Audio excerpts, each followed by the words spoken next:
Good morning, Bucknutters. It is Tuesday, July 30th, 2024. I am Dan Rubin. This is the Bucknuts Morning 5 and Change. We are a few minutes late. One of us was having technical difficulties. You can guess who that is. It's not me. But anyway, before we get going here today, we've got a lot of great recruiting stuff to go over as the season really kind of kicks off on Thursday with camp getting rolling. It is open to the fans who are willing to put out $50 a ticket. But first, I must tell you, sizzle alert. This summer, let the only thing smoking at your barbecue be the grill, not your grooming game. Get ready for the ultimate cookout season with Manscaped. Whether you're flipping burgers or cannonballing into the pool, make sure you look neat with the Performance Package 5.0 Ultra. Fire up your grooming routine and keep it cool with Manscaped. Head to manscaped.com and use code BUCKNUTS for 20% off and free shipping. Let's make this summer sizzle for all the right reasons. So get 20% off and free shipping with the code BUCKNUTS at manscaped.com. That's 20% off with free shipping at manscaped.com and use BUCKNUTS. Manscaped, the perfect way to get your patties sizzling hot this summer. All righty then. We bring in the Dean and the Grand Poobah Mark Porter to chat football. We're going to chat recruiting. And here's something I would like to discuss. Bill, just to get everything going today and get everyone's recruiting juices flowing, we're going to talk about your class of 2025 superlatives. The network has gone through to pretty much every recruiting class and pulled out a national guy and then your beat guy for us.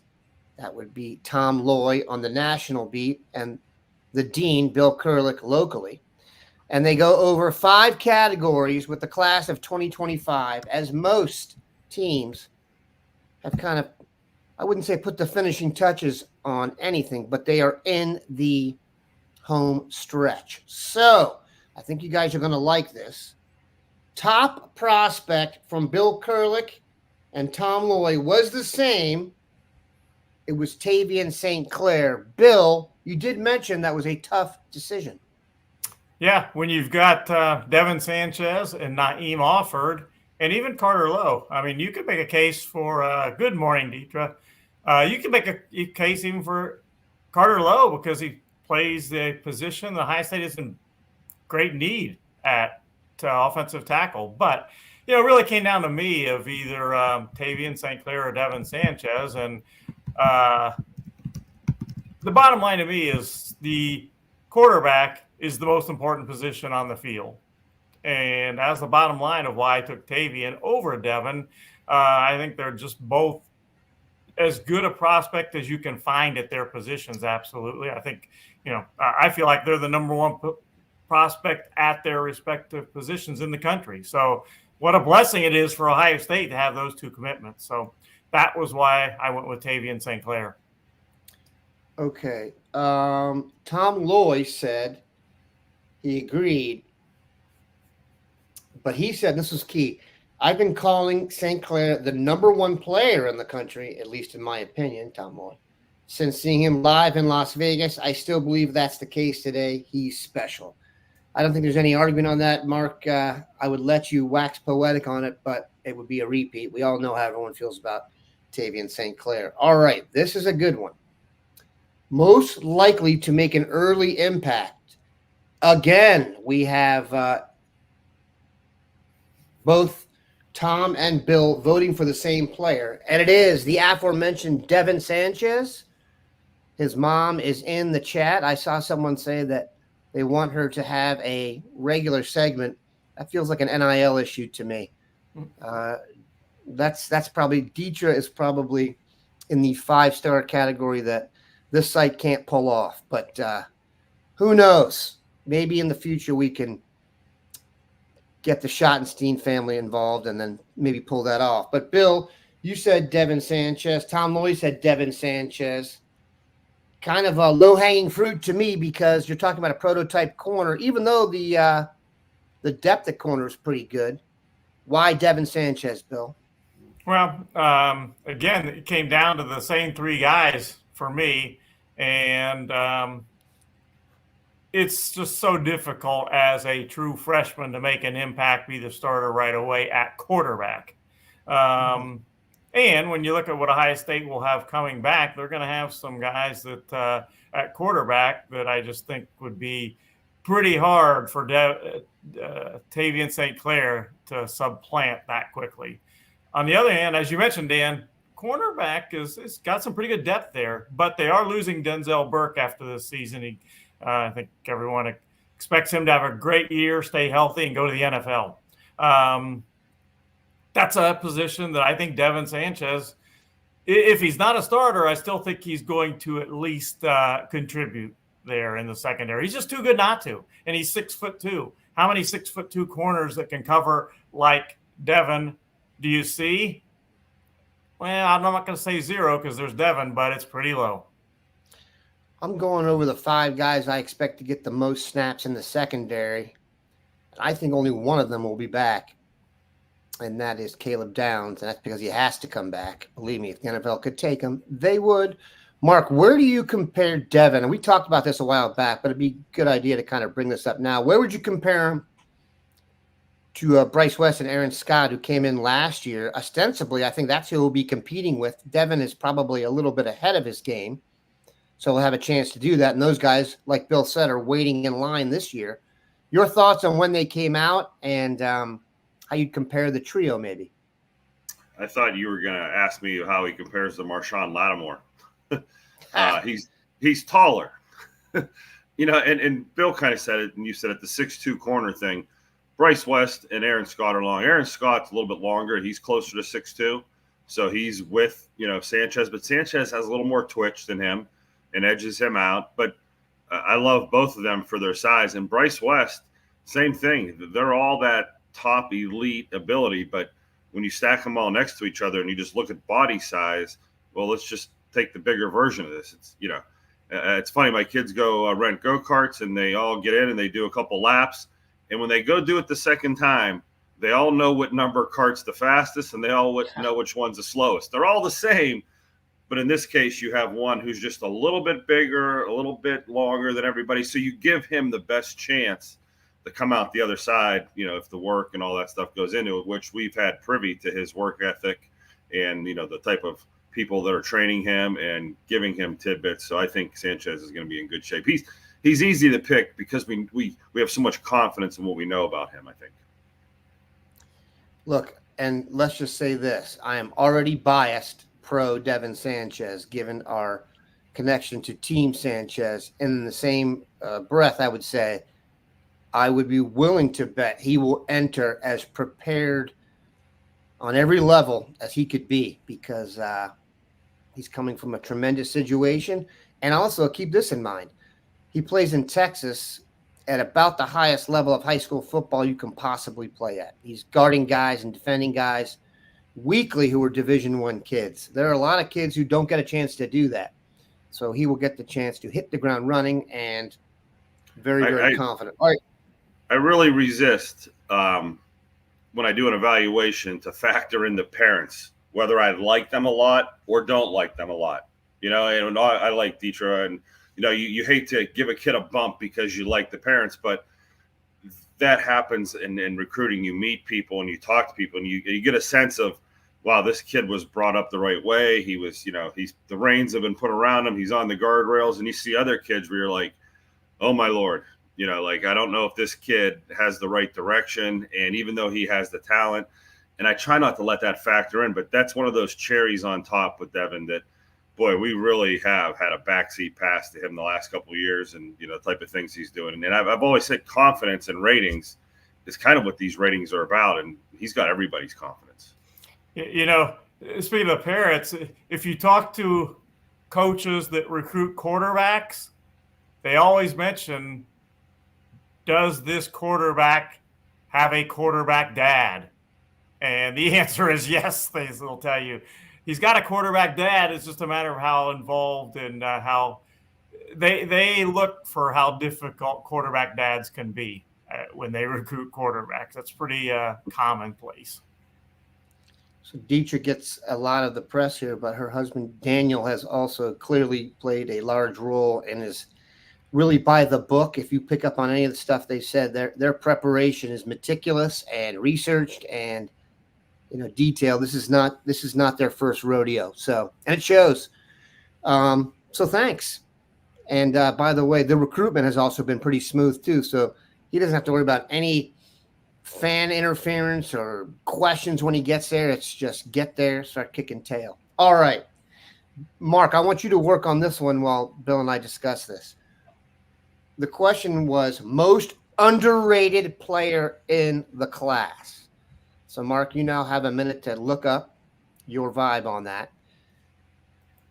Bill, you said Isaiah West, the running back. This is a great category, by the way. This is one that I can make an argument for 5 or 6 dudes.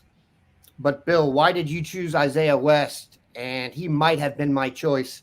He is easy to develop a crush on when you watch the tape. Yeah, I think 2 things you said there. You said it all. Watch the tape.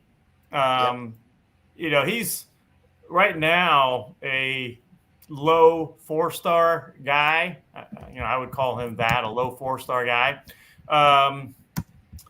And in fact, in the composite, he's a 3-star guy. Isaiah West is not a 3-star guy talent-wise. And again, if you watch the tape, you'll see it. Also plays at a great program, great competition. And the thing I like best about Isaiah West, besides the overall talent, is that he is not afraid to compete.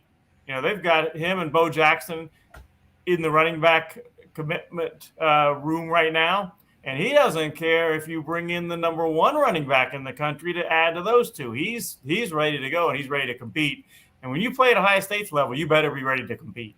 And he absolutely is. He said to me from day one, I don't care who else is going there. I'm going there and I'm going to compete. Perhaps no position is viewed more differently now than it used to be than running back. And the only place you need to look is Ohio State's current backfield of Travion Henderson. I should have that one down by now. And Quinshon Judkins. Like I said, I cannot remember.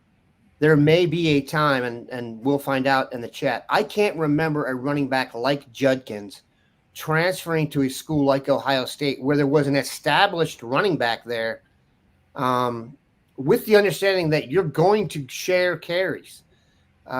We always talked about how the NFL teams didn't want all the tread off your tires, but we didn't really see guys then go into platoon situations with other elite players, at least on purpose.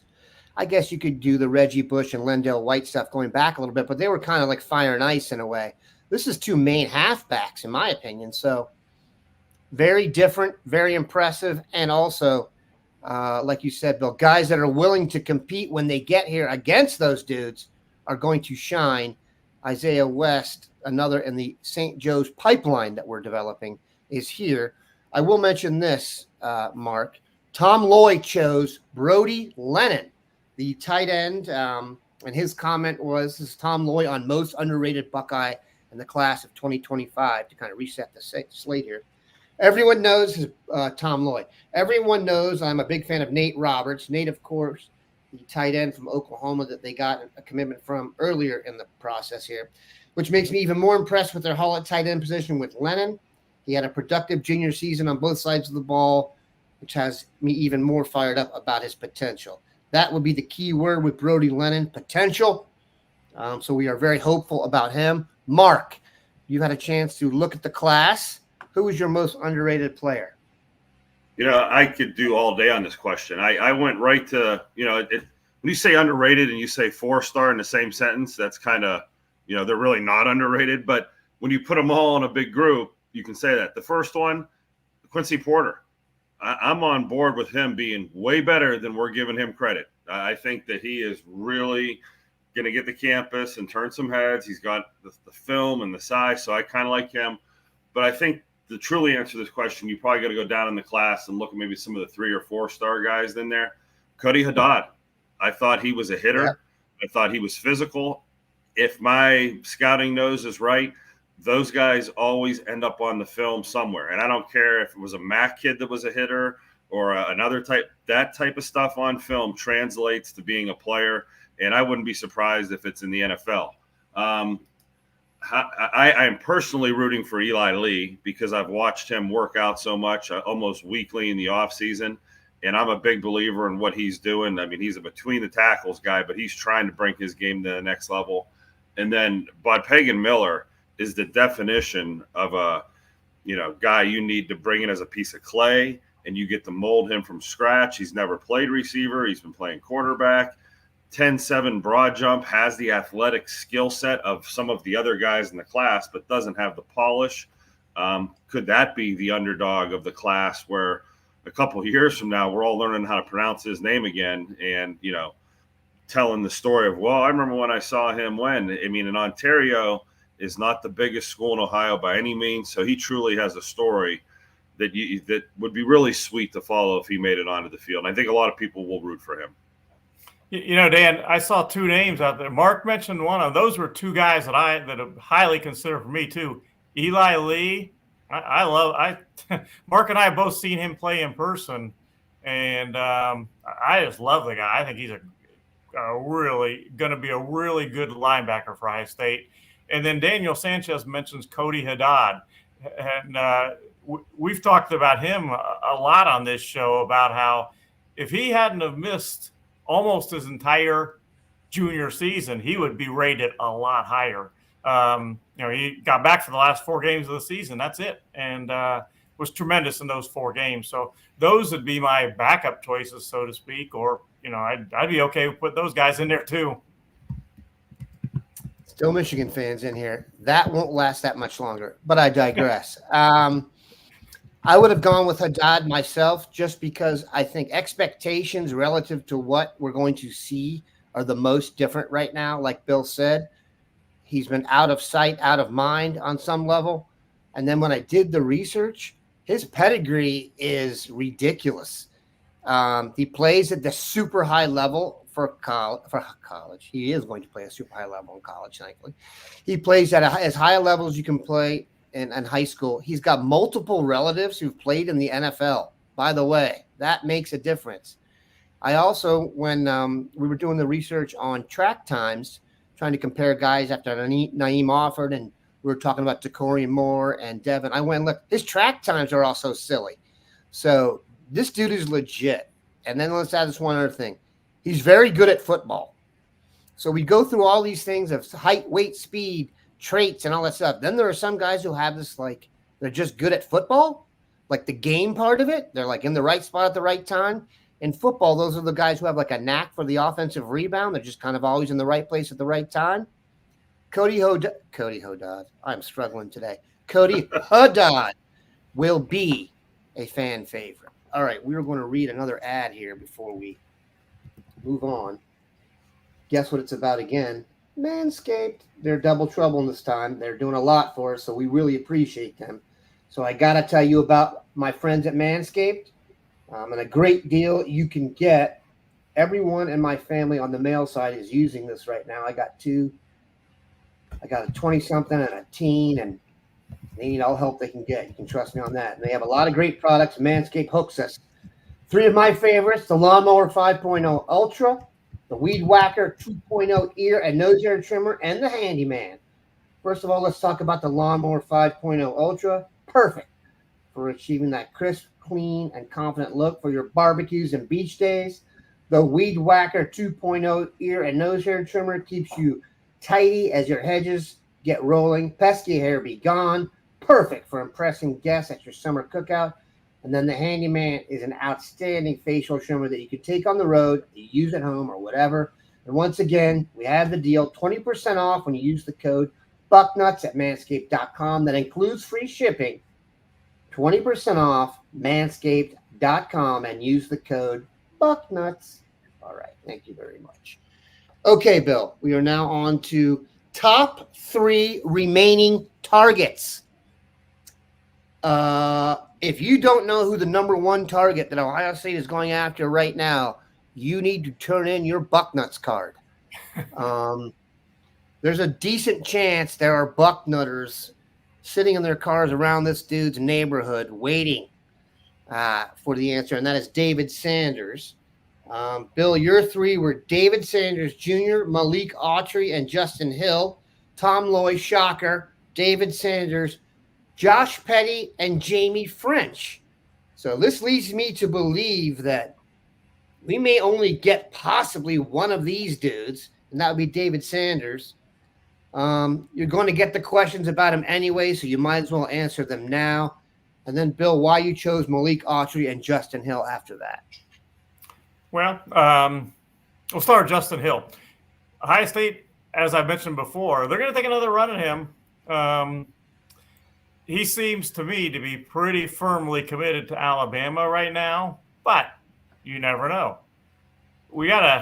We've seen how Kalen DeBoer has recruited, and it has been extremely well. You know, he's done a great job. We have not seen Kalen DeBoer as the head coach at Alabama yet. We know he did a good job at Washington, but it's not exactly the same place as Alabama with the expectations of following Nick Saban. You know, I think he'll probably do pretty well, but life in the SEC is not easy. So, you know, we've got a variable there that maybe could give Ohio State a little bit of more of an opening with Justin Hill, plus the fact that it was a very difficult decision for Justin Hill. So they're going to make another run at him, and as long as they're going to make a run at him, he's got to be, to me, a top remaining target because they don't have anybody at his position in the class. There is no Jack in the class. And then obviously David Sanders is as obvious as it can get. All right, sir. Josh Petty, you had some comments on him a little bit recently. Florida State still the leader there? Yeah, I think, you know, if I am Ohio State, I'd love to get him, but I think that's going to be hard.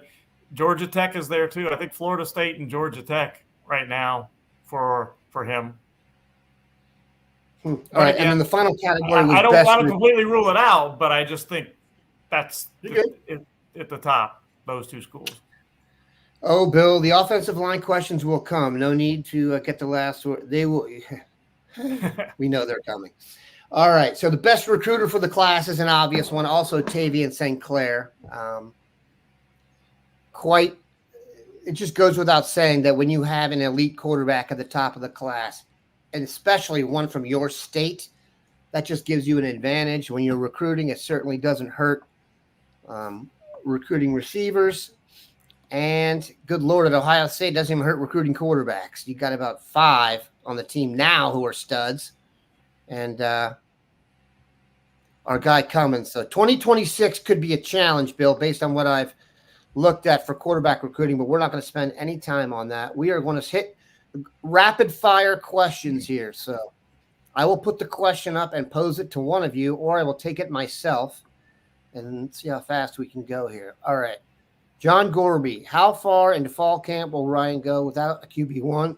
Excuse me, or will he do what he did last year? He will not do what he did last year, I don't believe, because I don't want to go back into that. Kyle McCord and Devin Brown, that was wild. But I don't know when he'll name it.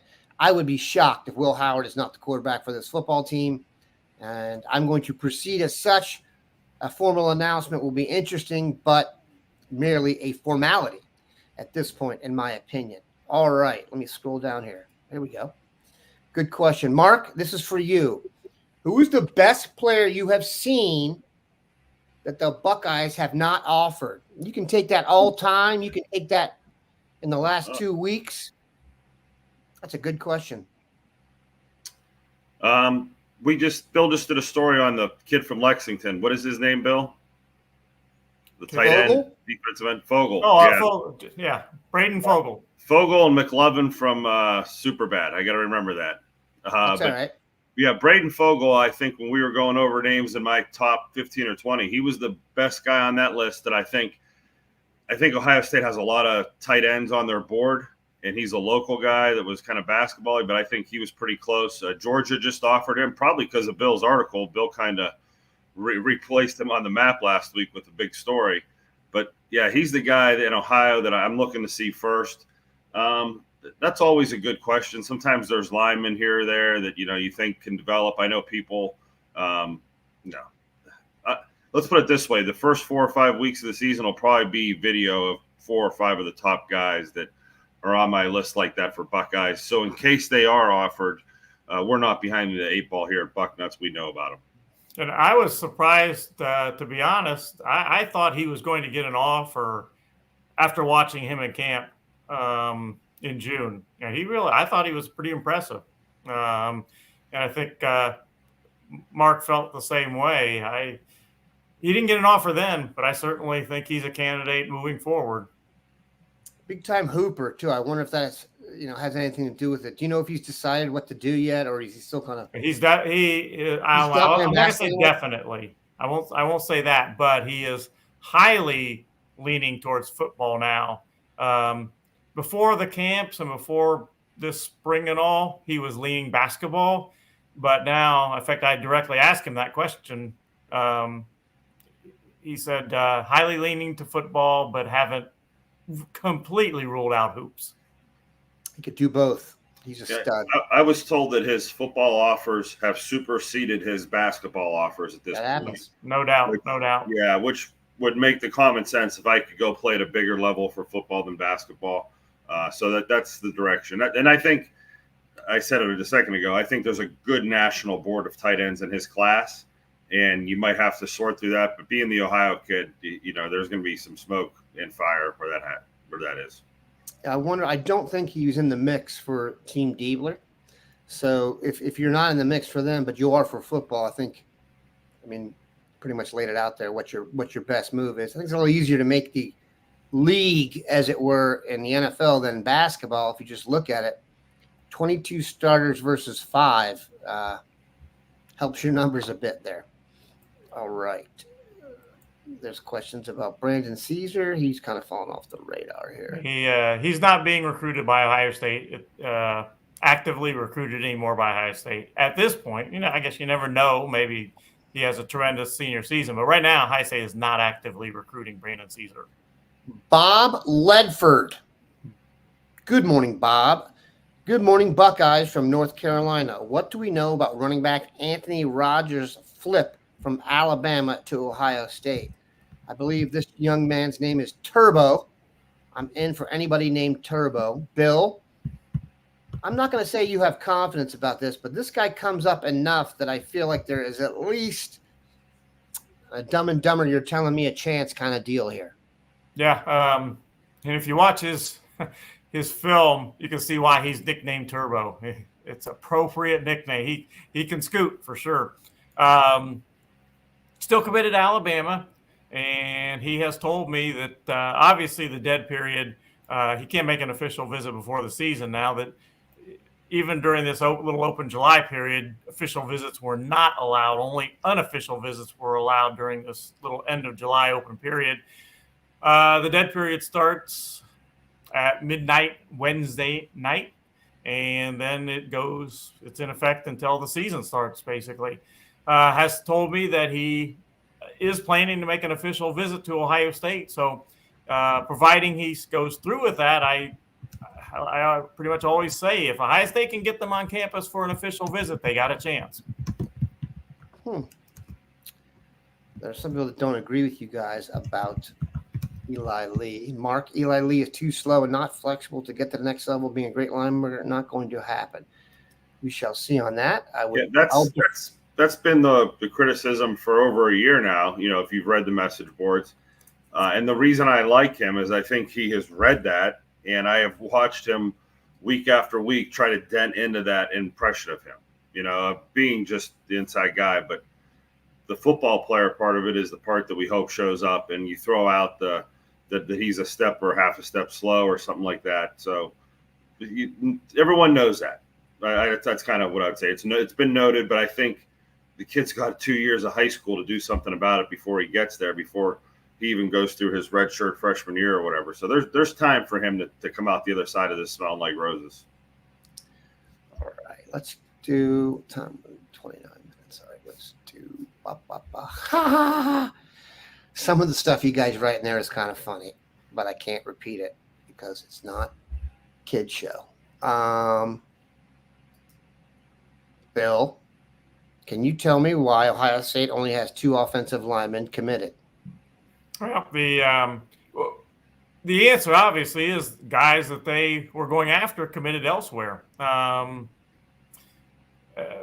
This is, I cannot over stress the importance of David Sanders, because if they can pull that one out, I don't care how many offensive linemen they got. If they've got David Sanders and they've got Carter Lowe, that is an extremely successful year offensive line recruiting for Justin Fry.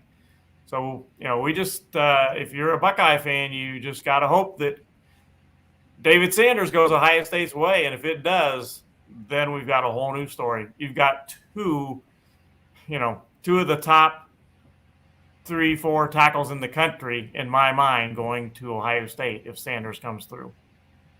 And that would be tremendous. And we will be all over that. Boy, to beat David Sanders right now, it's a lot of pressure on a kid.